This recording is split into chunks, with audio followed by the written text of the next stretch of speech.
Hey trackies, welcome back to another video here on TFC Track Time. Please remember to like the video and also subscribe to the channel. So I'm in a public place yet again. We gotta remember the punches, right? So I'm here to record on the World Athletics Tour Gold meeting in Hungary, the Gyulai Istvan Memorial, and we're going to talk about the 100 meters for the men and the women, and I'm going to kick things off with the women because the women came up first, so let's talk about that. So we had in the lineup, of course, Tia Clayton, sporting her personal best 10.86 seconds, right? As I would say, the heaviest hitter in the race. But of course, she definitely had some Americans in there as well. And they definitely turned up and showed out. So Tamari Davis walked away with the win, and she ran an 11.00 seconds to take the win. Tia was second with an 11.06. Crystal Slowly was third, 11.15.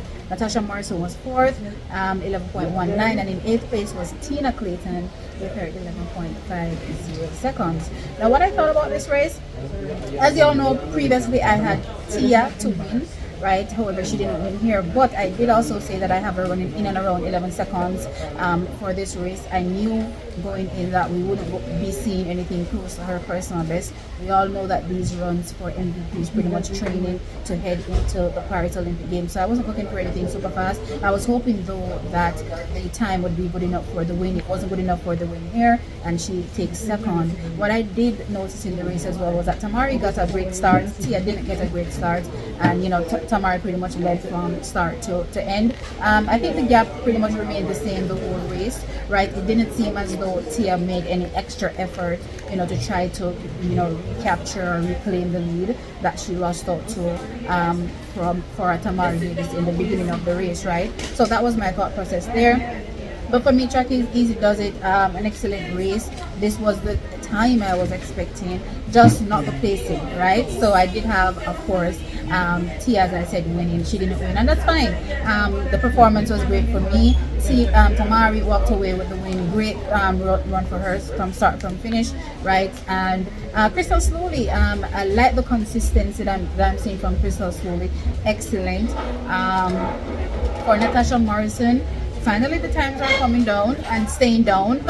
Well, we did see her have good performances at the trials, but we needed much better for her to be a part of the conversation. It didn't really happen there, but finally we're seeing times come down for her, and or at least remain closer to the lower end of 11 seconds than the middle section of 11 seconds, right? So I'm happy for that. As we all know, Tina is currently struggling with an injury, so no surprise here. The time we'll definitely be seeing better from her in coming years.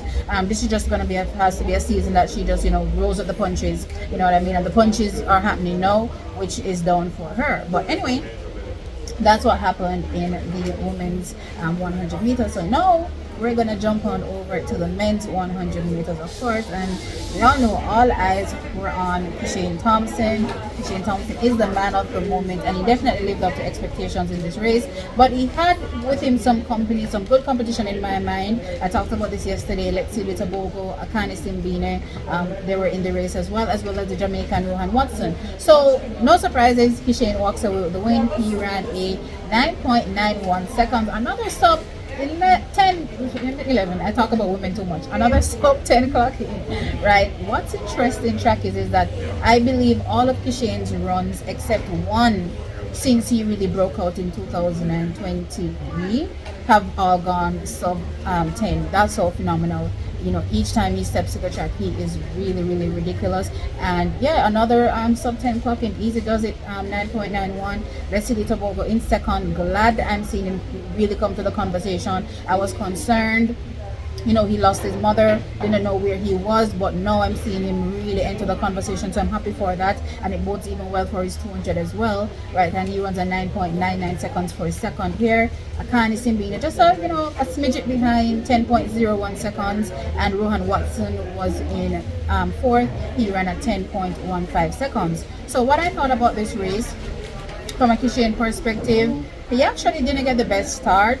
But as a few people do point out, when it comes to Kishane, he's more patient in his drive, similar to an Elaine Thompson here or there.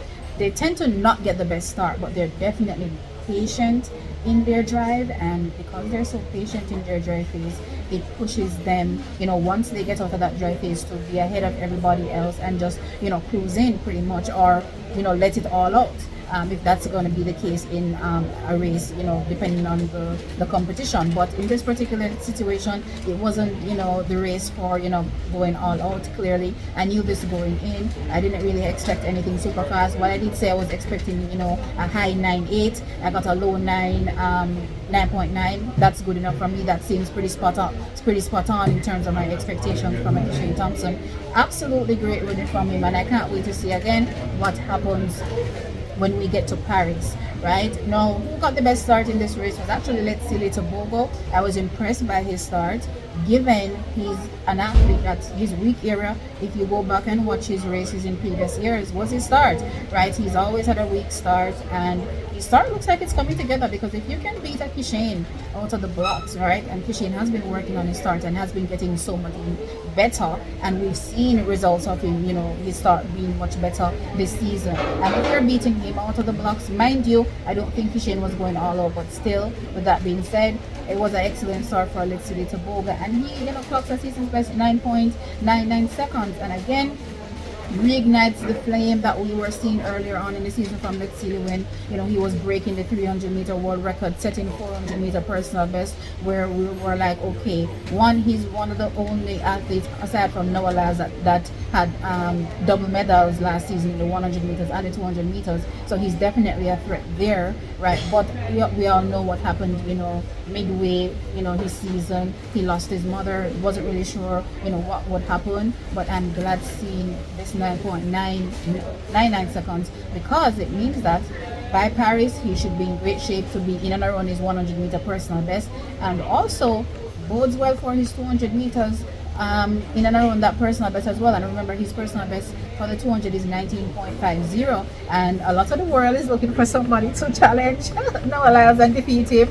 Everybody's hating on Noah Lyles hard. I don't know why they're hating on him so hard this season, but he's getting a lot of flack this season, so everybody's looking for somebody to beat him. Honestly, I'm not necessarily looking for somebody to beat him. I just want the best man to win. If it's Noah, it's Noah. If it's somebody else, it's somebody else, you know what I mean? So I just want to see good competition, let's put it that way. So with that being said, let's see, it looks like he's well on his way. Better start. I can't wait to see when it comes all together for him in Paris, and of course over the 200 meters. Akani Simbine, just a step out, 10.01 seconds. I said he's been having a good season for me, and it still remains the same. This was just a slight third, you would say, to Alexile Tebogo. So, and again, Alexile got the better of the start than everybody else in this race. So for Akini to come back, or Akani to come back on the field and almost be dead level with him, you would say, in the race, is a good run. Remember, let's see, this is a medalist in the 100 meters last season, so he's no fluke. He has a 9.88 personal best, so he's definitely no fluke. So I'm excited to see what will happen for these athletes. Rohan Watson, Steven said he doesn't travel well, so I'm actually quite surprised seeing this 10.15. Right, I'm very happy seeing that it seems as though he's getting more acclimatized with the traveling, which means that bodes well come next season. We can see better performances from Rohan Watson when he travels. But yeah, these are my initial thoughts when it comes to the women's 100 meters and the men's 100 meters. Of course, Rockies, let me know your thoughts in the comment section below. Like the video and subscribe to the channel. I'll catch you on the next one. Bye.